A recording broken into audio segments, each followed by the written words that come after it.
المؤمنين. قال رسول الله صلى الله عليه وسلم: لا يؤمن أحدكم حتى أكون أحب إليه من والده وولده والناس أجمعين. أو قال: خيركم من تعلم القرآن وعلمه. إن الله وملائكته يصلون على النبي يا أيها الذين آمنوا صلوا عليه وسلموا تسليما. الصلاة والسلام عليك يا رسول الله. ادب پڑھنے کی توفیق نصیب فرمائے. حضرت سیدنا عبداللہ ابن عمر رضی اللہ تعالی عنہ سے روایت ہے، آپ فرماتے ہیں کہ قیامت کا دن ہوگا، حساب کتاب ہو رہا ہوگا، کچھ لوگ جہنم میں کچھ لوگ جنت میں جا رہے ہوں گے، کوئی حساب لے رہا ہوگا، بڑی مشکل حالت ہوگی. اور حضرت سیدنا آدم علیہ السلام والتسلیم سب کو دیکھ رہے ہوں گے، ایک پلر کے ساتھ آپ تشریف فرما ہوں گے اور ایسے ہاتھ باندھ کر کے آپ کھڑے ہوں گے، آپ دیکھ رہے ہوں گے کہ لوگوں کے ساتھ کیا ہوگا. ہمارے والد صاحب دیکھ رہے ہوں گے اللہ کا کیا ہوگا. اتنے میں ایک شخص کا فیصلہ ہوگا. دعا کریں کہ اللہ تبارک و تعالی یہ کرم فرمائے کہ وہ بندہ ہم میں سے کوئی ہو. میں دعا کروں کہ میں ہوں، آپ دعا کریں کہ وہ بندہ آپ ہوں. اس کا فیصلہ ہوتا اور اللہ تبارک و تعالی ارشاد فرمائے کہ اس کو جہنم میں ڈالا. جیسے ہی اس کو فرشتے پکڑ کر جہنم کی طرف لے کر جا رہے ہوں گے تو حضرت سیدنا آدم علیہ السلام اور تسلیم آواز لگائیں گے: یا محمد، یا رسول اللہ. نبی اکرم صلی اللہ علیہ وسلم جواب عطا فرمائیں گے: لبیک. حضرت آدم علیہ السلام اور تسلیم فرمائیں گے: یا رسول اللہ، آپ کے امتی کو فرشتے جہنم کی طرف لے کر جا رہے ہیں. میرے آقا علیہ السلام اور تسلیم ارشاد فرمائیں گے: میں آیا. جیسے نہیں جلدی جلدی فوراً بولتے ہیں کسی کو کہ آ جاؤ، کہتا میں آیا، تو میرے آقا کریم صلی اللہ علیہ وسلم ایسے ارشاد فرمائیں گے: میں آیا. ایک اور حدیث ہے کہ حضور علیہ الصلوۃ والتسلیم اپنے اس امتی بندے کی طرف اتنا تیزی سے جائیں گے کہ حضور کے کندھے مبارک سے حضور کی چادر کے نیچے تشریف لائیں گے. اس وجہ سے کہ میرا کہیں بندہ میرا امتی جہنم میں نہ چلے. میرے آقا کریم صلی اللہ علیہ وسلم فرشتوں کو روکیں گے، پوچھیں گے: فرشتوں، اس کو کہاں لے کر جا رہے ہو؟ فرشتے عرض کریں گے: یا رسول اللہ، اس کے نامہ معروف کو پڑھا گیا، اس کا حساب کیا گیا، اس کی نیکیاں کم ہیں، گناہ اس سے زیادہ ہے، اور اللہ کی طرف سے حکم آیا ہے کہ اس کو جہنم میں ڈال دیں. ہم اس کو جہنم میں لے کر جا رہے ہیں. میرے آقا کریم صلی اللہ علیہ وسلم ارشاد فرماتے ہیں: واپس اس کو میزان پر لے کر جاؤ. فرشتے ہیں، ان کو پتہ ہے حضور کی اطاعت میں ہی رب کی اطاعت ہے. حضور علیہ السلام کو تسلیم کو ہم کو مانتے ہوئے اور ایک حدیث میں میرے آقا کریم صلی اللہ علیہ وسلم اپنی داڑھی مبارک کو پکڑ کر عرض کریں گے: یا اللہ، کیا تو نے وعدہ نہ کیا تھا مجھ سے کہ قیامت والے دن میں تجھے رسوا نہیں کروں گا؟ میرا رب، آج وہ دن ہے، آج میرا امتی جہنم کی طرف جا رہا ہے. آج میں تجھ سے اس کے بارے میں سوال کرتا ہوں، واپس اس کو میزان پر لے کر جایا جائے. میرا رب ارشاد کرنے کا فرشتے جیسا میرا محبوب چاہتا ہے ویسا کرتا ہے. اور سے سنیں، میں نے شروع میں آپ کو کہا کہ دعا کریں کہ وہ بندہ میں ہوں یا آپ میں سے کوئی ہو جس پر حضور کی نظر قیامت میں پڑ گئی وہی کامیاب ہے. جس پر میرے آقا نے دست شفتر پھیر دیا وہی کامیاب ہے. اور دنیا میں بھی وہی کامیاب ہے جس کا پہناوا عشق رسول کا جیسا ہو، جس کی حالات ادا سنت مصطفیٰ ہو، جو جس کا دل کے اندر عشق مصطفیٰ ہو، وہ دنیا میں بھی کامیاب ہے، جنت میں بھی کامیاب ہے، آخرت میں بھی کامیاب ہے. اور وہ شخص پر جب حضور کی نظر پڑے گی، میزان پر لے کر جایا جائے گا اس شخص کو، تو سنو، واقعی میں آقا کریم صلی اللہ علیہ وسلم بولیں گے کہ اس کی نیکیاں کم ہے، گناہ زیادہ ہے. میرے آقا کریم صلی اللہ علیہ وسلم اپنی طرف سے ایک پرچی اس کے نامہ اعمال میں ڈالیں گے، نیکیوں والے پلڑے میں ڈالیں گے، وہ نیکیاں زیادہ ہو جائیں گے، وزن ان کا بڑھ جائے گا، گناہ کم۔ اب رب تعالیٰ ارشاد فرمائے گا اے فرشتوں، اب جنت کے فرشتے ہیں، فرمائیں گے اس کو جنت کی طرف لے کر جاؤ، اور وہ شخص کہا یا رسول اللہ فدا کا بھی اپنی آپ پر میرے ماں باپ قربان ہو، آپ نے ایسا کیا رکھا کہ آپ کے اس رکھنے کی وجہ سے، بچی کے رکھنے کی وجہ سے میرا ٹھکانہ بدلا، جہنم کی جنت بن گیا، مجھے پکڑنے والے میرے جہنم کے فرشتے ہیں، آپ جنت والے ہیں، یا رسول اللہ آپ نے ایسا کیا کرم کیا؟ تو میرے آقا ارشاد فرمایا کہ میرا امتی تو نے ایک مرتبہ دنیا میں رہتے ہوئے مجھ پر دل سے محبت سے درود پاک پڑھا تھا، آج وہی درود میں نے تیرے نیکیوں میں پڑھنے میں ڈالا، رب نے اس درود کے صدقے تیری نیکیاں مضبوط کر دی، تجھے جنت عطا فرمایا۔ تو یہ درود اتنی بڑی طاقت ہے، پڑھیں، ہمارا ورد ہونا چاہیے۔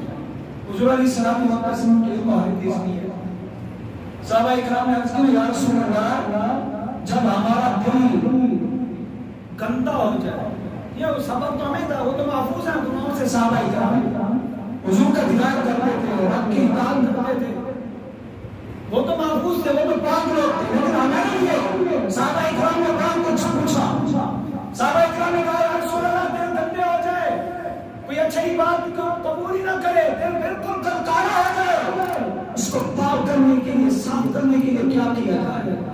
میرے آقا نے اس کو حل فرمایا، اور سے سنیے گا۔ نمبر ایک، میرے آقا نے شاہ فرمایا جب تمہارا دل میلا ہو جائے، کالا ہو جائے، نیکی کو قبول نہ کرے، تو مجھ پر درود پڑھو، درود کے صدقے رب تمہارے دلوں کے میل کو ختم کر دیتا۔ اور میرے آقا نے شاہ فرمایا جب تمہارا دل کالا ہو جائے، قرآن کا قرآن پڑھو، قرآن پڑھنا تمہارا کام ہے، رب اپنے قرآن کے صدقے تمہارے میلے دل کو، کالے دل کو قرآن کے نور سے منور فرما دے۔ میں تمہارے اندر دو چیزیں چھوڑ کر جا رہا ہوں، ایک قرآن، دوسری اہل بیت، اور خوش قسمتی آپ لوگوں کے لیے، آپ کے امام صاحب بھی شاہ صاحب ہیں، قرآن سننے والے بھی شاہ صاحب ہیں، یہ آپ کے لیے خوش نصیبی ہے، اور حضور کے آن بھی آپ کے موجود ہے، اور قرآن سننے والے بھی شاہ صاحب ہیں۔ تو اللہ تبارک و تعالی ہمیں قرآن کی محبت بھی نصیب فرمائے، قرآن کی محبت بھی نصیب فرمائے۔ رمضان شریف آیا، ہم نے نمازیں بھی پڑھی، مسجد آباد آئے، لیکن رمضان میں بھی ثواب ہوتا ہے، فرض کی ہے، جیسے رمضان سے پہلے نماز کی فرض ہم پر تھی، رمضان کے بعد وہی نماز ہم پر ویسے ہی فرض ہے۔ مزہ تب ہے ہم تھوڑا سا ایک دو دن سگریٹ پیے، نشہ لگا جب عادی بن گئے، چھوٹ نہیں سکتا۔ ارے 30 دن ہو گئے، قرآن سنا، قرآن پڑھا، نمازیں پڑھی، رب کا ذکر کیا، حضور پر درود پڑھا، گندی چیز کا نشہ 2 دن میں رہ سکتا ہے، قرآن کا نشہ 3 دن ہو گئے، تراویح پڑھی، قرآن سنا، قرآن پڑھا، رب کے کام کو بات کیا، یہ نشہ کیوں نہیں لگ رہا؟ یہ نشہ کیوں نہیں لگ رہا؟ ارے رمضان گزر جائے، اللہ اور ہزار ہمیں رمضان نصیب کرے، لیکن یہ نشہ ایسا ہو جائے کہ ہر مہینے کے اندر قرآن کا ختم بھی ہو اور نماز پر جماعت ادا ہوتی رہے۔ یہ نشہ ایسا کو اپنانا چاہیے نا ہمیں۔ گندے نشے لگ سکتے ہیں، اچھے نشہ نہیں لگ سکتا، لگ سکتا ہے، لیکن دل ہمارا اچھا ہونا چاہیے، نیت ہونی چاہیے، نیت کریں کہ ہم روزانہ قرآن کی بھی تلاوت کریں گے اور نماز کی بھی پابندی کریں گے انشاءاللہ۔ پیارے میٹھے اسلام بھائی، قرآن قرآن میں ہر چیز کا حل ہے، اور قرآن کا ایک مقصد، بڑے مقاصد ہے اللہ نے قرآن کو کیوں اتارا، لیکن ایک مقصد ہے وَنَزِّلُ مِنَ الْقُرْآنِ مَا هُوَ شِفَاءٌ لِلْمُؤْمِنِينَ۔ میرا رب ارشاد فرماتا ہے، قرآن نہیں، میرا آقا میرا رب خود ارشاد فرماتا ہے وَنَزِّلُ مِنَ الْقُرْآنِ، ہم نے قرآن کیوں اتارا؟ میرا رب ارشاد فرماتا ہے ہم نے قرآن اتارا اس لیے اس قرآن کے اندر تمہارے لیے شفا بھی ہے، تمہارے لیے رحمت بھی ہے۔ اب بیمار ہو جاتے ہیں بندہ تو اس وقت قرآن پاک پڑھا جائے، اللہ پاک اس قرآن کے صدقے اس بیمار کو شفا عطا فرما دے گا۔ ڈاکٹروں کے پاس بھی جانا چاہیے، میرا ڈاکٹروں کے پاس بھی نہ جانا، رب پر بھی تو اپنے بھروسہ رکھنا ہے، عائشہ فرماتا ہے اس میں شفا ہے، جب بیمار ہو جاؤ تو کچھ قرآن کی تلاوت بھی کر لیا کرو، دن مردے ہو جاتے ہیں اس دن کو جوان کرنے کے لیے قرآن کی تلاوت کرو، وہ قرآن تمہارے دماغ کو تمہارے جسم کو زندہ کر دیتا ہے۔ دیکھو آگے سے بات سنیں، حضرت سیدنا غوث پاک کا پاک سنیں۔ ہم سب غوث پاک کو مانتے ہیں، ان کی ملازم مانتے ہیں، ہمارے پیر ہیں، پیرانے پیر ہیں، ان کی محبت ہمارے دل میں ضروری ہے۔ سیدنا غوث اعظم رضی اللہ تعالیٰ کی شان فرماتے ہیں، کتنی بڑے اللہ کے ولی، میرے محبوب علیہ السلام و تسلیم کے لاڈلے بیٹے ہیں۔ آپ فرماتے ہیں میرے گھر میں کوئی بھی بندہ بیمار ہو جاتا، مجھے کوئی بھی پریشانی ہوتی تو سیدنا غوث اعظم رضی اللہ تعالیٰ عنہ فرماتے ہیں میں مسجد میں آتا، وضو کر کے مسجد میں آتا، میں قرآن پاک پڑھتا، قرآن پاک پڑھنے کے بعد تلاوت کرنے کے بعد میں رب سے عرض کرتا ہے، یا اللہ جو میرا کام تھا میں نے کر دیا، میرے ذمہ تھا قرآن پڑھنا، میں نے قرآن کی تلاوت کر لی، اب تیرا کرنا سورج کے صدقے میرے بیماری کو شفا دی۔ تو حضرت غوث اعظم فرماتے ہیں میں قرآن کی تلاوت کرتا، رب اس قرآن کی تلاوت کے صدقے ہماری پریشانی بھی دور فرماتا اور ہمارے بیماروں کی بھی شفا نصیب فرماتا۔ غوث اعظم اتنے بڑے اللہ کے ولی، امام الاولیاء، وہ جب بیمار ہوا ان کے گھر میں بھی بندہ بیمار ہو قرآن پڑھتے تھے۔ ہمیں بھی قرآن پڑھنا چاہیے، ہمیں قرآن ایسی چیز جس کو دیکھنا عبادت، چومنا عبادت، چھونا عبادت، دیکھنا عبادت۔ تو قرآن کا کیسے قرآن کو آپ لگائیں گے؟ لا یمسہ الا المطہرون، یہ بھی قرآن کی آیت ہے، جب تک پاک نہیں ہو سکتا قرآن پاک نہیں لگا سکتا، پاکی آپ کی لیے ضروری ہے۔ پھر قرآن کو چھوؤ تب بھی ثواب ملتا ہے، قرآن کو چھوؤ تب بھی ثواب ملتا ہے، قرآن کو آنکھوں سے لگاؤ تب بھی ثواب ملتا ہے، قرآن کھول کر پڑھو تب بھی ثواب ملتا ہے، زبان پڑھو تب بھی ثواب ملتا ہے۔ قرآن کو جس طرح بھی دیکھو رب تمہیں نیکی عطا فرماتا ہے۔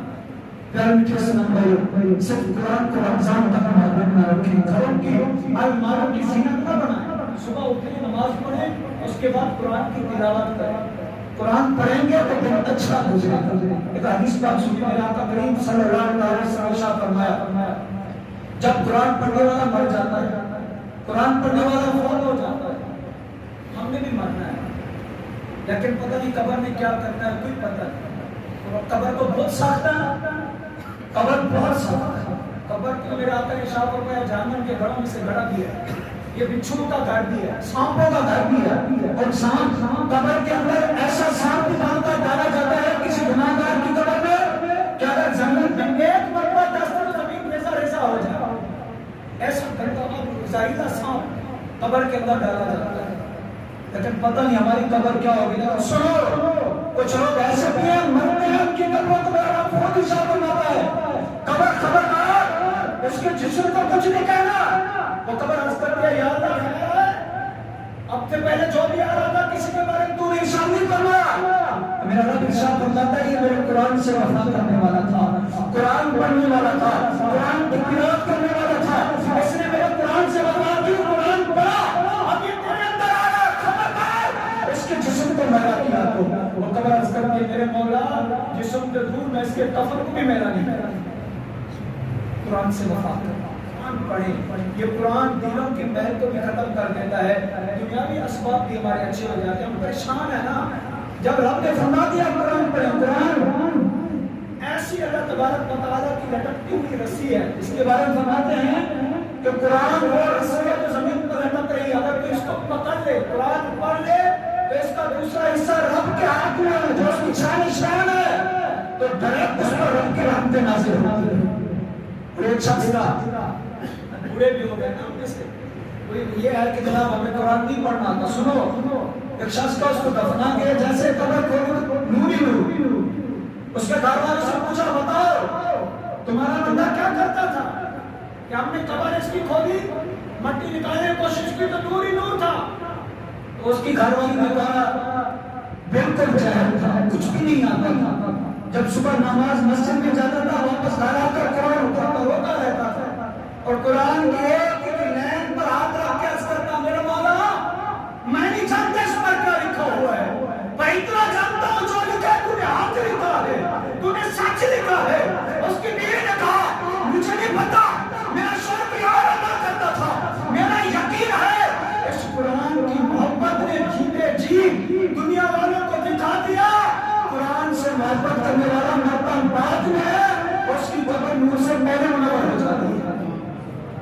قرآن پڑھیں، قرآن کا ادب کریں، قرآن کو گھر میں صرف سجائیں نہیں، خود بھی پڑھیں، بچوں کو بھی پڑھائیں تاکہ گھر پر رحمت بسے۔ پھر آخری حدیث کو آپ سنیں، قیامت کا بھی دینا ہے آپ نے۔ اللہ تبارک و تعالیٰ کی بارگاہ میں جب بندہ کھڑا ہوگا نا، سب کا رب ان سے پوچھے گا، اور اللہ تبارک ہماری پوری زندگی 50 سال 70 100 سال جتنی بھی ہے، اللہ تبارک و تعالیٰ نے اپنے سامنے کھڑے رکھنا ہے، اور اللہ نے پورے زندگی کا حساب لینا ہے۔ نہ جھوٹ بول سکتے ہیں، نہ ہم ہیرا پھیری کا، یہاں سب کچھ ہو رہا ہے، وہاں کچھ نہیں ہونے والا، سب کچھ حصہ جا چکا ہے۔ تو میرا جب ہاتھ سے قرآن آئے گا، قرآن پڑھنے والا، جب اس کا حساب لیا جائے گا، جب وہ اپنے حساب میں کامیاب ہوگا، جنت کی طرف جائے گا تو جنت کے 8 دروازے کھل جائیں گے، اور ہر دروازے سے آواز آئے گی کہ حافظ قرآن اور قرآن سمجھنے والے، پڑھنے والے، قرآن سے تعلق جوڑنے والے، ہمیں تو یہ تعلق ہوگی کہ ہمیں جنت مل جائے، کسی جنت کے راستے، جنت کے دروازے سے ہم جنت میں پہنچ جائیں۔ پر حافظ قرآن جب جنت کی طرف منہ کرے گا، جنت کے 8 دروازے کھل جائیں گے، ہر دروازے سے آواز آئے گی، اے حافظ قرآن جلدی کر، تو میرے اندر سے داخل ہو تاکہ تیرے آنے سے مجھے سکون مل جائے۔ اگر جنت کو بھی سکون ملنا ہے تو حافظ قرآن کے اندر جانے سے سکون ملے۔ قرآن خود بھی پڑھیں، بچوں کو پڑھائیں، ہم نہیں پڑھ سکے اپنے بچوں کو حافظ بنائیں۔ اب اللہ تعالیٰ نے چاہا تو بچے کے پڑھنے سے ہماری قبر منور ہو جائے گی۔ اللہ ہم سب کو قرآن کا ادب نصیب فرمائے، جتنا ہو سکے روزانہ قرآن کی تلاوت کریں، قرآن سے منہ نہ موڑیں، قرآن سے تعلق نہ توڑیں، قرآن سے تعلق توڑ دیا تو کرنے کے سامنے کہیں کے نہیں۔ سید زاد ہوتے ہیں، ان کا بھی ادب کرنا ہے۔ حضور نے ہمیں گارنٹی سے فرمایا 2 چیزیں میں چھوڑ کر جا رہا ہوں، تو وہ ایک آل رسول ہے، دوسرا قرآن ہے۔ جہاں سید نظر آ جائے ان کا ادب کر، یہ نہ دیکھیں وہ کیسا، بس یہ دیکھیں کہ حضور کی اولاد، بس بات ختم۔ صحیح عقیدہ سنو، صحیح عقیدہ ہو، اس کے عقائد ٹھیک ہو، بس وہ جیسا بھی ہے ہم سے بہتر ہے، کیونکہ اس کی نسبت میرے آقا سے ملی ہے۔ دوسرا قرآن ہے جو مسجدوں میں رکھا ہوا ہے، اس کو رکھنا نہیں، پڑھنا ہے، تاکہ اللہ تبارک و تعالیٰ ہماری دنیا بھی اچھی فرمائے قرآن کے صدقے، اور آخرت بھی اچھی نصیب فرمائے۔ پھر میں آپ لوگوں کو مبارک دیتا ہوں، شاہ صاحب مبارک پیش کرتا ہوں۔ اللہ ہم سب کو اس قرآن کا ادب اور اس کو پڑھنے کی توفیق نصیب فرمائے۔ وآخر دعوانا الحمدللہ۔